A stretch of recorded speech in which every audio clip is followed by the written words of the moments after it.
In most UFO-related incidents, there tend to be a few recurring characteristics, only a handful of witnesses, virtually no physical evidence, phenomena that occur under the cover of night, and descriptions of the objects that are vague, elusive, and hard to verify. These situations, while intriguing, are often easily dismissed or doubted due to the lack of tangible proof. But in 1994, a strange event in southern Africa would upend all those familiar patterns. At a small primary school in the town of Ruwa, Zimbabwe, more than 60 children, ranging in age from 6 to 12, claimed that they had witnessed an unidentified flying object land just beyond the school playground. What's more, several of them stated that they had seen strange beings emerge from the craft. What made this case especially unique was that it didn't take place under the cover of darkness, but in broad daylight, around 10 o'clock in the morning, under the blazing sun, and in full view of dozens of young, watchful eyes. This remains one of the rarest reported cases of close contact with beings from beyond our world. An event that, even 3 decades later, continues to challenge researchers, psychologists, and skeptics alike with a single, haunting question: what really happened that day? Today, we'll take a closer look at the incident that shook a quiet school in Zimbabwe. But first, you'll have incredible luck if you like and subscribe before this video ends.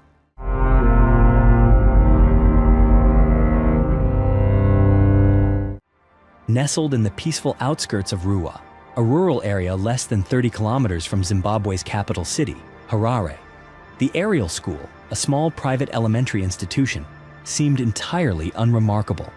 It catered to the children of relatively affluent families in the region, both white and black, with students ranging from 6 to 12 years old.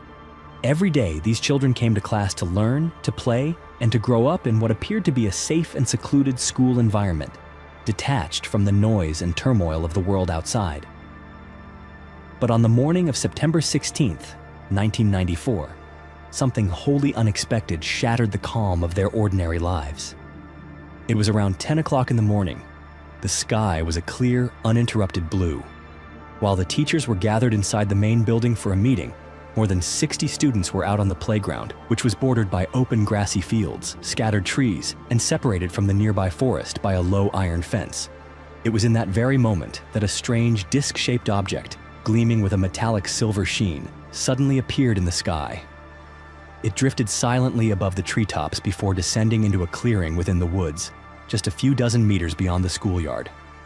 Unlike the hazy, ambiguous shapes so often reported in UFO sightings, this object was clearly visible in the bright daylight, glowing faintly as if charged with some inner energy. And when the children rushed toward the fence, trying to peer between its bars, something even more extraordinary occurred. Atop the landed craft, and on the ground nearby, appeared 2 small beings. According to the students' later descriptions, these entities were slight and thin, wearing tight-fitting black suits that covered their entire bodies. Their skin was ashen gray, their faces narrow, and most striking of all were their eyes, large, dark, and impossibly wide, as if holding within them something that defied comprehension. One of the beings remained on top of the craft, observing from above. The other began to move toward the children, but not in any human way. The students later recalled that its feet never quite touched the ground. Instead, its body bounced gently with each motion, eerily reminiscent of the way astronauts hop across the surface of the moon. Immediately after witnessing the strange being approaching them, the students at Ariel School were thrown into a state of panic. Screams erupted across the playground. Some of the children stood frozen in place, paralyzed by fear, while others turned and bolted toward the school building, their faces stricken with alarm. Adjacent to the schoolyard was a small tuck shop where a woman named Mrs. Malanga was busy organizing goods. Hearing the cries and seeing the panicked children rush past, she was immediately alerted. At first, however, she suspected the children were simply playing a prank. After all, there had been previous incidents where students had feigned emergencies to distract adults and steal sweets or snacks. But something about this moment felt different.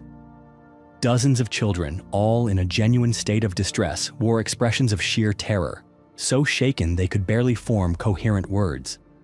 The chaos quickly spilled over into the main school building, where the teachers were in the middle of a meeting. The sound of a door bursting open, hurried footsteps, and stifled sobs brought the gathering to an abrupt halt. The teachers and even the headmaster were stunned by the sight of their students in such an unprecedented state of agitation. There was a spaceship! Someone strange came out of it! Those were the urgent cries repeated by several students. Although no one yet understood what had transpired, the headmaster tried to remain calm. He instructed the students to sit down and recount the events from the beginning. After hearing their account, he immediately dispatched 2 teachers along with a small group of students to the area where the sighting had occurred to investigate. But by the time they arrived, everything had returned to normal. The grass remained untouched. There were no scorch marks, no visible evidence that anything had landed or passed through. The teachers exchanged skeptical glances, then turned to the students who were still pointing emphatically and insisting, "It was right there, just moments ago." Some of the staff began to consider whether the children had imagined it all together, or perhaps had conspired to stage a grand game. The next day, the atmosphere at Ariel School no longer echoed with the innocent laughter of children or the familiar ringing of the school bell. Instead, the headmaster's office was inundated with a stream of phone calls. Calls that made the faculty begin to realize that what had happened the day before was far more than a mere prank by the students. Parents expressed deep concern. Many shared that on the night following the incident, their children were unable to sleep, frequently jolting awake from nightmares, their bodies drenched in cold sweat and trembling with fear. Faced with such widespread and consistent psychological reactions, the school administration could no longer remain silent. The event now had to be acknowledged with greater seriousness. They began to collect first-hand accounts from the students who had been on the playground that day, while also reaching out to experts for psychological support. Local media outlets quickly caught wind of the strange story, and soon reporters from nearby newspapers and TV stations descended on Ariel School. They were eager to cover what was being dubbed the broad daylight UFO incident that was spreading like wildfire across the region. Suddenly, the children found themselves at the center of a growing media storm. But the intense attention only served to further destabilize many of them. When asked about what they had seen, some students became visibly confused. A few were no longer able to articulate their experiences clearly, while others simply shook their heads, their eyes reddened as if they had just been crying. The fear, it seemed, had embedded itself in their young minds like a hazy, unshakable memory. In the realm of psychology, such reactions are far from unusual. When children undergo a deeply unsettling experience, one that is neither acknowledged nor addressed by the adults around them, the fear doesn't dissipate. It lingers. It sinks deeper, settling into the psyche as a kind of unresolved emotional trauma. Ariel School, once a tranquil learning environment, had suddenly become the scene of an incident that spiraled far beyond the control of teachers, parents, or society itself. Amid the chaos of skepticism and fear, Ariel School made the decision to bring in one of the world's foremost experts in child psychology for intervention. The person chosen was none other than Professor John E. Mack, a distinguished psychiatrist and faculty member at the prestigious Harvard Medical School. But what truly set him apart was not merely his academic credentials. It was his unique expertise in the study of alleged encounters between humans and extraterrestrial beings. At that time, John Mack was far from an obscure figure in the American academic and media landscape. He had previously caused a stir when he publicly stated that a significant number of ordinary, educated, and mentally stable individuals had reported experiences of alien abduction or close contact with non-human entities. He did not claim these phenomena to be objectively real in the physical sense, but he insisted that the psychological experiences of the witnesses were real to them, and thus worthy of serious and respectful investigation. 2 months after the incident, Mack boarded a plane to the town of Rua and made his way directly to Ariel School to meet the students involved. He did not rush to interrogate them or lead them with suggestive questions. Instead, he created a safe and gentle environment, one in which the children felt heard without being judged. One of the key methods he employed was to ask each child to draw what they had seen that day, relying solely on their own memory and perception. What happened next sent chills through both Mack and the adults observing. Though the drawings varied in small details, they displayed an uncanny consistency in structure and core content. Nearly all of them depicted an elliptical or disc-shaped flying object. Beside it stood 1 or 2 humanoid beings, small in stature, dressed in tight-fitting black suits with disproportionately large black eyes that seemed to occupy nearly half of their faces. Some children illustrated the being as if it were moving in small leaps, never quite touching the ground. Others emphasized that its eyes glowed. This uniform emphasis on the eyes became a particularly haunting detail, repeated again and again across multiple drawings. Some illustrations even included detailed depictions of the craft itself, windows, lights emanating from the hull, and landing gear-like structures. Professor Mack did not rush to any conclusions, but he emphasized one central point.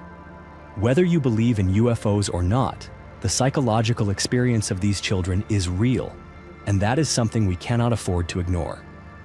For him, the variation in minor details did not undermine the authenticity of their collective memory, but rather reflected the natural differences in perception and recall among individual children, an essential principle in cognitive science. From what he gathered at Ariel, John Mack did not merely document a strange episode in the annals of UFO history. He also posed a profound and unsettling question to the scientific world. Are we truly prepared to accept that there may be experiences that fall outside the boundaries of our current human understanding? Some were quick to propose the theory that this was not an actual encounter with extraterrestrial beings, but rather a case of mass hysteria, a psychological phenomenon often observed in closed environments such as churches, schools, or summer camps. According to this hypothesis, all it takes is one highly imaginative individual to spark a story, and fear spreads like a domino effect, causing others to believe they've seen something unusual too. Historically, such incidents have been documented. However, Professor John Mack, speaking from his expertise as a developmental psychologist and a specialist in trauma, resulting from close encounters with unidentified aerial phenomena, firmly rejected that explanation. In his view, the mass psychosis theory was overly simplistic and failed to account for several critical aspects of the event. He argued that if this had merely been a contagious delusion, the children would have described identical images and details, as though all were repeating a single rumor. But in reality, each child independently drew and recounted their experience with subtle yet significant variations. Differences in the shape of windows, the quality of the light, the number of beings, or the configuration of the craft. Even more compelling was the fact that these accounts were gathered before the media became involved, before any external influence could have distorted the collective memory. Mack conducted his interviews individually, with each child entering the room alone, free from the presence of peers or adults, and asked only to draw what they had seen. Under such conditions, if it had all stemmed from shared imagination, the drawings would have diverged so drastically that no cohesive pattern could emerge. Instead, they aligned in uncanny ways on the most essential points. And perhaps most important of all, no child can fake the kind of genuine fear that was observed. Physical symptoms such as night sweats, sleepwalking, stammering during conversation, or sitting silently for hours with a distant gaze are hallmarks of psychological trauma, nearly impossible to fabricate, especially in children between the ages of 6 and 12. Mack also pointed out that true mass hysteria events typically fade once the claims are debunked or disproved, but in the case of the Ariel school students, the fear never faded. In fact, many of them, now adults, have continued to assert that what they experienced that day was real. The stark divide between media skepticism and professional psychological analysis turned the Zimbabwe incident into one of the most hotly debated UFO cases in modern history. Not only because the number of eyewitnesses exceeded 60 school children, but because psychology, the press, and mainstream science could not seem to speak the same language. From September 16, 1994 to this very day, the strange encounter at Ariel Primary School in Ruwa, Zimbabwe remains an unsolved mystery. Though 3 decades have passed and science has made enormous leaps, this event still sits beyond the reach of conventional explanation. Many of those children, now grown, still affirm the truth of what they saw. A few have even appeared on television or at international conferences to retell their experience, with calm yet emotionally resonant voices, as if they're still trying to understand the extraordinary thing that once unfolded before their eyes. And perhaps what makes the Ariel School UFO incident so remarkable is not the image of the spacecraft or the strange beings, but the raw sincerity in the eyes of the children, the fear that cannot be staged, and the unwavering belief that has never been extinguished. If today's story made you pause, even for a moment, to reflect on what might exist beyond the limits of human understanding, don't hesitate to share your thoughts in the comments below.